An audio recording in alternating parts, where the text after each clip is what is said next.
there's one decision Enzo Maresca has to nail. If he does, Chelsea win this game. But what is that key move, and how does it affect Chelsea's lineup going into the game?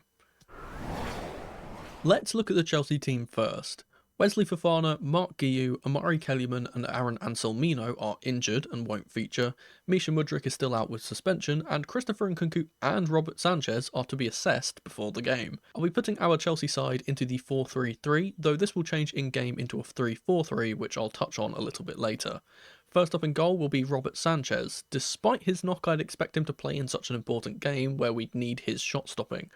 The back four looks slightly odd, but it's something we've seen before. Starting at right back, it's going to be Moises Caicedo. The centre-back partnership is one we've seen numerous times now too, as Trevor Chalobah partners Levi Colwill in the right and left centre-back spots respectively. Finishing off this line will be the ever-energetic Marc Cucurella, who missed the reverse fixture and will be vital in this one. Moving into midfield, let's start with the deepest player. That's going to be Romeo Lavia, and spoiler alert, he might have something to do with that key tactical change I've been hinting at. Ahead of him will be two players that will have to start in my opinion, Enzo Fernandez and our talisman Cole Palmer, who will be looking to finally get back on the score sheet. That just leaves the three attackers, and after another impressive stint on Thursday, Noni Madueke returns to his favoured right side. On the opposite flank will be Pedro Neto, who was rested for the midweek game, and finally, the man up top to lead the line will of course be Nicholas Jackson, who started to find some scoring form with 3 goals in 2 matches. Now let's briefly look at our opponents for tomorrow. Liverpool like to set up in the 4-3-3 or the 4-2-3-1, and that won't change for this game, so I'll be putting Arne Slot's side in that formation. Fortunately for the Reds, they have far less injuries than Chelsea do. In fact, only Joe Gomez is confirmed to be out, with Conor Bradley returning. That being said, there may be large rotations to the side, as Liverpool have already won the title and are no longer fighting for anything but pride. The first player going into the side will be Alisson. As a Chelsea fan, I'm delighted to not have to come up against Kelleher again. The back four is mighty strong. Starting with the right back, I'm going to be putting in Trent Alexander-Arnold. The centre-back partnership is the duo of captain Virgil van Dijk and Jarell Kwanzaa. Finally, over on the left will be Greek native Kostas Tsimikas. Moving into the midfield, let's talk about the two holding players, and this is pretty standard for them with both Ryan Gravenberch and Curtis Jones in there. The latter had a player of the match performance against us in the reverse fixture. As for the more advanced midfielders, there's some rotation here as well, but Mohamed Salah of course starts on the right as he tries to equal Didier Drogba's 09-10 goal record.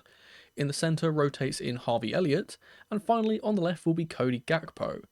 This leaves one man up top, and I'd imagine just like last time against Spurs, Luis Diaz will play here, though the front line will all rotate at times. That's both teams lined up, so now how do Chelsea best their opposition? Let's find out. Okay, so here we have the two teams and how they kind of line up. Obviously, we'll move the Chelsea team into the positions that they'll kind of play in a bit here, but what I kind of want to mention is that in order to beat Liverpool, I think the first thing we kind of need to identify is what are Liverpool's strengths and how do we kind of beat those strengths in a way? And what is that key that I've been talking about in order to do that? I think the first thing we can talk about Liverpool is they play a very high line and they're very high pressing side. They bring these 4 defenders here, they bring them really, really close to the halfway line or as high as they can get when you are in possession, and they try and stop you from being able to play out from the back. Something they're very, very good at doing. The next thing, a direct attacking and getting numbers forward quickly is something that they're very, very good at. Of course, they've already got the most goals this season, but the interesting thing for me, and the one that's more pertinent to kind of this setup, and as I'm going to talk about Lavia and Caicedo in a second and how important these two are to this setup that we play. Liverpool have the most goals from transitions in the league by quite a long distance. I think they have double the amount that we have, in fact. They are so good at when they win the ball from those high press, high line styles that as soon as they get the ball, they can play it really, really quickly forward with their midfielders, get the ball to someone like Mo Salah, who would be on this right-hand side, like Luis Diaz, who would be on the left-hand side or up top, and then get goals from there. And that's something that we had to be very, very aware of, and something that we kind of have to combat by playing 2 very, very press-resistant midfielders, or 2 very, very good midfielders at stopping counter-attacks, and that's exactly what Lavia and Caicedo are. The other strength that Liverpool have is quite obvious, really. It's the dominance that they have in midfield with this midfield 3. Obviously, Ryan Gravenberch, Dominic Szoboszlai, Alexi McAllister, they have been arguably, if not pretty much nailed on, the best midfield in the league this season. And their dominance over other midfields is why they've been so successful, especially when they get the ball to those more creative players, and then again they can play it forward and get those kind of direct attacks going. The only real way you can stop them from doing this is to outnumber them. Try and out-dominate them in the midfield, and that's exactly what I'm going to suggest that we do in this game, but also exactly what we did in the reverse fixture. Now, I'm going to be comparing this game to the reverse fixture because in Arne Slot's own words, we are the only team that he felt that his Liverpool side have come up against that we actually outplayed them on the pitch, and I do 100% believe that. If we kind of show the stats here, they were close. Admittedly, this was a very close game, and it was quite marginal at which side won them, but we did edge out the stats. Admittedly, the XG is higher for Liverpool, but they did get a penalty, which equates to about 0.8, I believe, on the XG, so it's much closer than it actually appears. But the reason we kind of lost that game in the end was mainly just because they got awarded their penalty, which was relatively soft, but still a penalty, and our penalty, which was also soft, didn't get awarded, and that could have been the difference. In general, John Brooks, the referee, I think even Liverpool fans will admit, was awful for both teams who had a really, really bad game. So that didn't really help us out, but as we kind of talk about this now, like the midfield, and we'll kind of move Chelsea into the way I kind of expect us to play, is what we did in the previous game is that we inverted Malo Gusto from the left hand side into the midfield, and we had the two midfielders of Romeo Lavia and Caicedo on the pitch at the same time, and that's something that we haven't been able to see very often because Lavia has been injured so often. I think he is the linchpin of this Chelsea team. Now, as we see how this team would set up, we would do the same thing, but Caicedo would be the one inverting here. Obviously, Cucurella, he loves to invert too, so he can also join that and just be in the Malo Gusto role. And Malo Gusto was kind of getting a bit higher. He was kind of playing in the left 10 at times. Obviously, Enzo wasn't playing in this game, but I do think he has to start because he's been so good for us. And as we see this kind of inverted fullback happen, obviously the centre-backs spread across and we get these three players back. Now, in the reverse fixture, I believe this was Colwill on the left side, Tosin in the middle, and Reece James on this right side. Reece James could play in this game too, but he did play 45 minutes in the midweek game, and I think that what's more likely to happen because of how injury-prone Lavia is. I expect Lavia to play 45 minutes, and I expect James to also play 45 minutes. And now, as I said, basically, I think the way that we win this game, this Liverpool fixture coming up tomorrow, is we have to play the exact same way that we played in that reverse fixture because we did outplay them massively at times. And I think we are basically the only team that so far in the league that has actually genuinely outplayed Liverpool. I think the two losses that they have had this season, I think they were largely the better side. If I'm wrong, correct me on that, but I believe they were.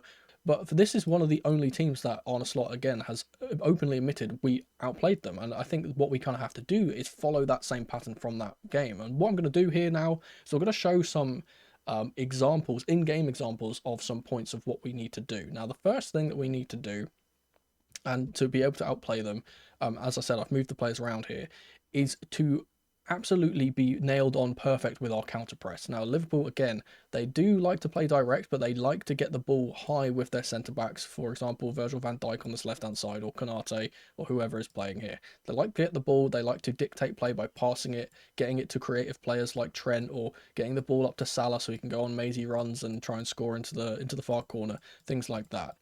However, this doesn't particularly work against a team that outnumbers you in midfield and kind of squeezes you to an extent. And obviously, I speak about this quite a lot when I do my tactical breakdowns and stuff, that we play this box midfield, and regardless of whether it is this box or we play the diamond with Palmer kind of moving into the central 10 and Enzo kind of being this left 8, Caicedo being the right 8, Lavia being here, regardless of which way we play it around, it's relatively the same in terms of this mathematical problem that other teams face against us that play three-man midfield, that we have 4 players here, they have 3, which means that when one player gets pressed, for example, say this is in the previous game, Dominic Szoboszlai, as soon as he presses or marks one of the other players here, for example, Caicedo, Lavia is then free. And that's kind of a simple way of putting it, but basically because they have 3 men and we have 4, we're always going to have a spare man somewhere. It's just a matter of finding it. Now, I always say that one of the best things for us is that we play better against high press teams because, for example, if this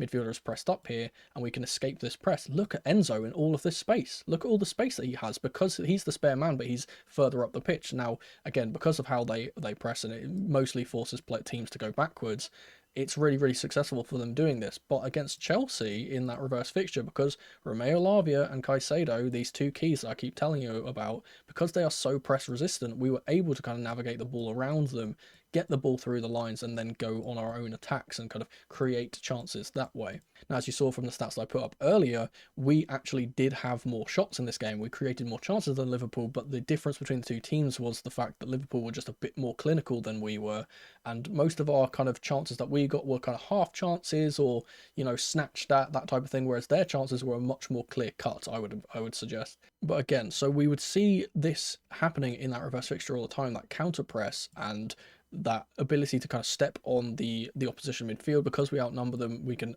easily kind of outpress and outnumber their midfield and stop them from being able to play through into their creative players. Now I'm going to show an in-game example from that reverse fixture of how this counter press worked really, really well for us. As you can see here, Konate is on the ball, and Liverpool want to play the ball short. They want to play possession, despite them being so good on the transition and being good with direct football. They do want to play good on the floor football and pass it around us, but our counter press makes it so difficult for them. As you can see here, Jackson's already on his way to press, Palmer's already on his way to press here. We've got Trent on this right-hand side being watched by Sancho. Lavia, who's our 6, by the way, really, really high up, again, just to put that extra squeeze on Liverpool and make them feel uncomfortable and not let them get through. And as we play the clip on here, you can see that Konate eventually does find a good pass, but who's there? Levi Colwill, our centre-back, really, really high up with the press, counter-press immediately. As soon as this ball has any intention of going to him, he's already ran all the way up from centre-back to get here. We play it on a little bit more. This ball goes out to Salah on the right-hand side after he gets pressed all the way to the byline here.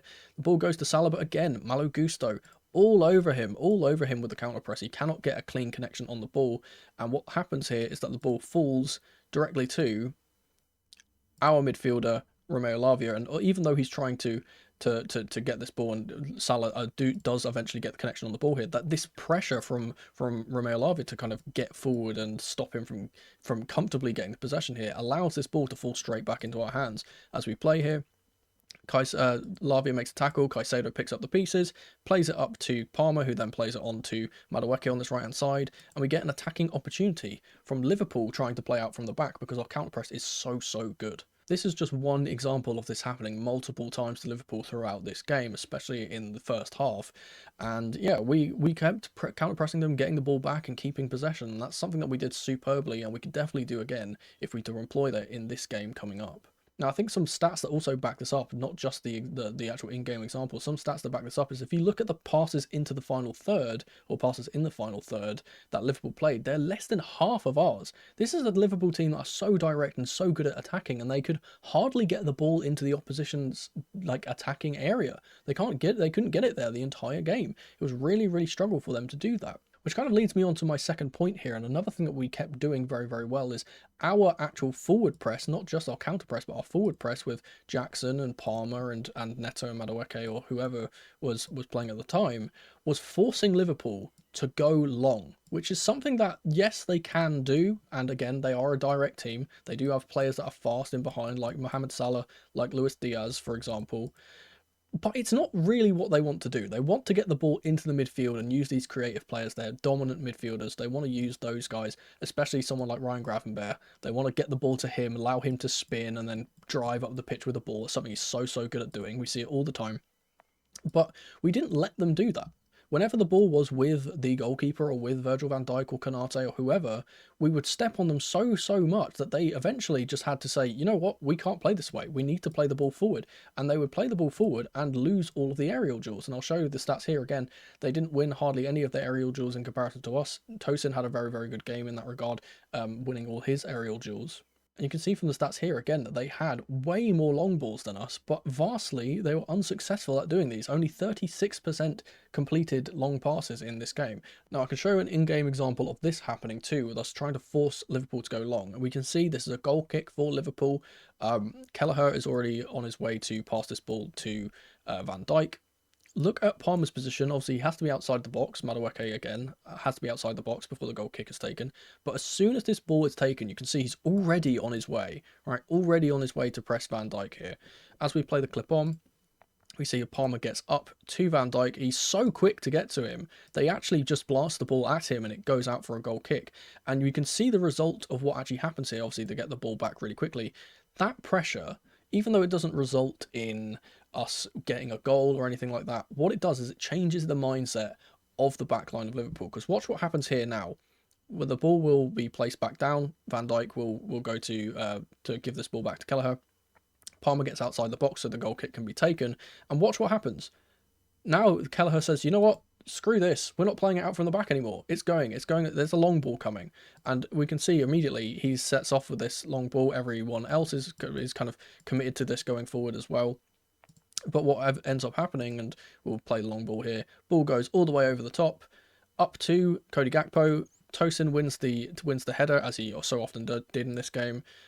Gusto wins the next knock on, and they lose the ball from that opportunity, and they don't get that attacking opportunity that they kind of desired here. And even though they get the ball back, it doesn't really lend them to kind of how they want to play. They don't want to be playing the ball up in the air because they can't really make any inroads like that. They don't have a big target man striker up there that's going to hold up the ball, for example, and then get other players in. Eventually, what just keeps happening is that they keep playing the ball over and over and over again with these long passes from Virgil van Dijk or from Kelleher, and then we win the aerial duel and the ball goes out and they don't get the opportunity. And again, it's another situation which I kind of spoke about earlier, is that what we were doing in that game, or we did so successfully, was with our midfielders, we were not allowing Liverpool to get the ball to those creative players, regardless of whether that was the midfielders here, which I think was the most important thing, or these are creative attackers like Salah, like Gakpo, like Nunez, who came on eventually. They just could not hit them with these long passes. We kept winning the ball off them and going back at them. But the main thing that we did well in that fixture, and this is the key thing that I spoke about in the intro, it's that Romeo Lavia and Caicedo specifically were able to beat the Liverpool press. Now, we spoke about this earlier, that they like to play their high line, they like to press their opposition. And what they were doing is they were committing 4 players forward at all times, and I believe that at the time that was Jota, Gakpo, Salah and Dominic Szoboszlai. These 4 here, they were always committed up the pitch to try and get the ball off of someone like Sanchez, for example. They would be pressing high up the pitch, but what they would be doing is foolishly, very, very foolishly, leaving Romeo Lavia and Caicedo here on their own. Now, obviously, players would come up, the other 2 midfielders would come up as well to kind of try and combat this. But for the most part, what we'd see with these 2 dropping quite deep is that it was Dominic Szoboszlai trying his best to kind of fend off both of these midfielders at the same time, and he could not do it because we've got this outnumbering problem in the midfield. He is tasked with marking one of them, but if he marks one of them, for example Caicedo, then the ball can go to Lavia. If he marks Lavia, then the ball can go to Caicedo. And we see this happen so many times in the game throughout that reverse fixture, and I'll show some examples here because, again, it shows how good Lavia is at being press resistant, how good he is at kind of getting us out of trouble when we are being high pressed, because admittedly it's a good thing to do against Chelsea. Like, we do have at times struggled to play out from the back with someone like Robert Sanchez, who is a bit shaky on the ball sometimes. So it's admirable for Liverpool to do this, but the kind of caveat that we have, and that kind of little bit of kryptonite that we have, that one key that I keep talking about, Romeo Lavia just being arguably, other than Ryan Gravenberch, admittedly, probably the most press resistant midfielder in the league. Now let's see some in-game examples. Now this is a really good in-game example from the reverse fixture that we can talk about here. And as you can see already, we have the ball with our goalkeeper in possession, Robert Sanchez. We can see the Liverpool players, the 4 players up here, Jota especially, going forward to press. We have Gakpo going forward to press. We have Dominic Szoboszlai going to press. Salah, who's making half an effort to press. And as this clip plays on, we can see that the ball goes out to Reece James. And this is interesting because James takes a heavy touch here. Takes a really, really heavy touch. And as we keep going, Gakpo, seeing this, goes, oh, this is a chance to steal the ball. He hyper presses up, gets really, really high. Jota again is keeping with his man, and Szoboszlai, and he's even looking back at Szoboszlai to see. Szoboszlai is with Caicedo, and obviously Salah is over here as well, kind of half marking Tosin Adarabioyo. Now the interesting thing here is what happens is that we find the spare man in the middle. We already talked about how we kind of outnumber the midfield, and watch what James does here as we kind of move the ball in. He takes the touch to set himself, and Lavia's already made his move. The ball goes through to Lavia, and this is the one thing about Romeo Lavia that makes him so special, and why I think he's the linchpin of this team. Dominic Szoboszlai obviously has now switched his attention from Caicedo to him because he's got the ball, and even though Salah is here too, and even though this is a really risky thing for him to do, admittedly, look, if Szoboszlai takes the ball off Lavia here, Sanchez isn't in goal. That's an easy Liverpool goal if Szoboszlai takes the ball off him. But Lavia is so confident in his ability to be press resistant, to be able to turn around and get out of this, that watch what happens. He takes the ball, one touch, bang, straight out. We're through with Gusto. He plays a ball up to the left wing as well. And we get an attacking opportunity off the back of Liverpool just committing so high and us beating that press. Now, here is another prime example. We have the goalkeeper, Sanchez, on the ball again. Darwin Nunez, who has come on at this point for Jota, I believe, is coming up to press. We have Gakpo ready to press here if the ball goes out to Reece James. We have Szoboszlai, again, outnumbered in the midfield here by Romeo Lavia and Caicedo, and obviously we have Malo Gusto on this left side too. And watch what happens again as we play this clip on with Robert Sanchez. He immediately plays this pass into Romeo Lavia. Szoboszlai goes to press him. He takes one touch. The ball goes back. And that's the trap that he's set now, right? Lavia knows that Szoboszlai is going to press him, and he's going to press him hard if he receives this ball. So what happens? The exact same thing. He takes the ball, but this time he turns. And this is, again, another case of him turning so well under pressure. Completely turns, spins Szoboszlai. He has no way of getting to him. One touch, and he's through the lines, runs all the way forward, and then we get through that press, and we get the ball with Malo Gusto going up. Ball goes up to Sancho on this left-hand side, and now we've got another attacking opportunity off the back of a Liverpool press again, because Caicedo and Lavia specifically are so good at getting through those presses and then playing us up the pitch. And we were doing this all game to them. All game. They were not stopping it. And again, I feel genuinely quite bad for Dominic Szoboszlai because he's left out to dry, being outnumbered in the midfield the entire game. And that also kind of leads us into the final thing which I want to talk about, and another reason why we can beat Liverpool if we do this. It's similar to the thing I spoke about before with the high press, but it's also exploiting the high line. Now, we can see that when Liverpool play really high up with their centre-backs here, for example, they do push to about here, just outside the middle third, that we have this opportunity that if we get the ball into these areas in midfield through this initial press, and we get past this initial 4 players of Liverpool, for example, that one ball over the top or one ball into the channels is enough to see us get the kind of attacks going. And Nicholas Jackson especially was very good at doing this. He ran Van Dijk and Konate ragged this entire game. He was very good at doing this, and him making those kind of curved runs to the outside here to beat this offside line and get in behind was something that he did numerous times. Now, again, I'll show you some in-game example of this because it's something that kept happening over and over again, and it's something that we could very much exploit in this game, especially now that Jackson is starting to find some scoring form again, obviously getting 1 against Everton and then getting 2 in midweek just now. And I think that him with some goal scoring form, he's going to be much more deadly than he was in that game, and hopefully he can get some more goals. But let's now look at those 2 examples, and we can show you how good he is at doing this and how good we were at exploiting this high press and this high line of Liverpool. Now, this example is a bit of a mixture of all of the things we've kind of spoken about, but it's again another case of us exploiting the high line of Liverpool, but also beating this press. Now, as we see here, we're building up in possession. We've got 3 players back. These are our 3 players, and with Liverpool having these 4 players forward, even though they're not committing to this press fully yet, they are still out of position here by being so high up, and they've left us having this midfield advantage. Obviously, they have 4 players here. We have 3 players here. We're always going to have an extra man somewhere. And where is that extra man? It's Moises Caicedo in the middle here. Again, look at all the 4 players that Liverpool have. None of them are looking at Caicedo. None of the players behind are looking at Caicedo either. They are very kind of unaware of his position, or at least one of the players that are supposed to be marking him doesn't know who's supposed to be marking him because he's the extra man here. And as we play the clip on, we see that James plays this ball into Caicedo.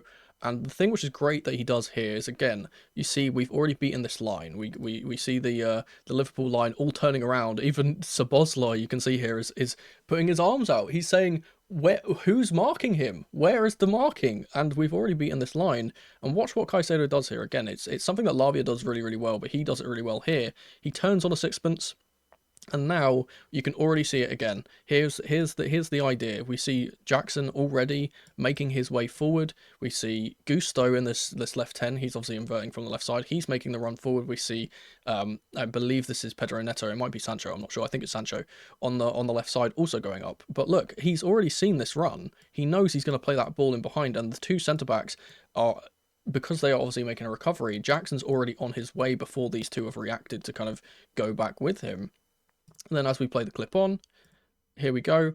Caicedo, one ball in behind. He beats Van Dijk. He gets his strike away, and he doesn't miss. He hits the post. He doesn't score, rather. He hits the post. But again, it's just an example of how easy it is for us to kind of break through because of that high press, because of that high line. And again, this is another way that we can exploit Liverpool if they decide to play the same way as they did in this game. This second example is more telling because this is actually where we get our goal from. You see at the bottom here, we are building up with Malo Gusto, who's in this inverted left back role. And as we kind of play this on here, you can see already where our players are positioned. Obviously, we have Madueke up here on the right-hand side. We have Pedro Neto here to support, but he's relatively high too. Jackson obviously is playing on the back of Konate and Virgil van Dijk. But you can see here from the Liverpool back line that they are so high up here. That's almost in the middle third of how high their line is, and that's when they're not even in possession. So very useful tool to kind of try and force players back and force teams through. But obviously there is that one weakness of, if a ball does go over the top or does go through the lines in behind, you can be exposed for it. And obviously we can already see here Liverpool players are actually looking back at Madueke, aware of this threat in behind, but for some reason the two centre-backs have no idea how to deal with Jackson. Now, as we kind of play this clip on here, we get to see Caicedo getting the ball in the midfield, and he plays this direct pass already through to Jackson, and it's that quick moment of one ball through the line, one ball through past the high line, and Jackson is through for an absolute easy finish into the goal past Kelleher. Now, as we bring it back again here to kind of show what happens here, again, the Liverpool players up in this four-man press that they do with their four forward players, they are so out of position to stop the two midfielders that we have of Lavia in the middle here and Caicedo. Again, these two so important to the way that we play. Malo Gusto, as you saw earlier, plays this ball into Caicedo, who's not being marked by any of the players. And because we get through that first line of the Liverpool press, then we can just go forward again and completely go forward with numbers with that extra four players of theirs completely out of the picture. So now as we play here, you can see Caicedo receives the ball. By the time the players get anywhere near him, it's too late. Jackson's already making this run. We can see him already going here in between the two centre-backs. Caicedo already seen him. He knows he's going to be playing this ball. And again, the players are trying to get back to press him. They've committed so far up the pitch in the other direction that they can't get back in time to stop Caicedo from making this move. And then obviously what happens as we play on here, Caicedo sees that pass, plays the ball through, Jackson runs in behind, and then scores. Now, even though this is flagged for offside initially, the goal is eventually given because he was onside. I believe it's Konate's left foot that is keeping him onside. He's a bit outstretched, but it's that threat in behind and that high line that Liverpool have, and that, again, the press that they do that we kind of exploit. Even though it's one of their strengths, we actually put it to be one of our strengths and exploit that as their weakness. I fully believe that if we are able to do all of these things that I've spoken about in today's video and get those opportunities for Jackson in behind and break the press and force Liverpool to go long, that we will absolutely win this game, especially with them rotating players and especially with us being way more motivated to win this game than they ever will be because they have nothing to fight for. This could be another 3 points for Chelsea if we follow this exact thing, and if Maresca gets this right, hopefully we can go home with all 3 points and be one step closer to UCL qualification. Thank you guys so much for watching as ever. Subscribe for more videos like this and leave this one a like if you enjoyed. And as always, remember, football could be as simple as black and white.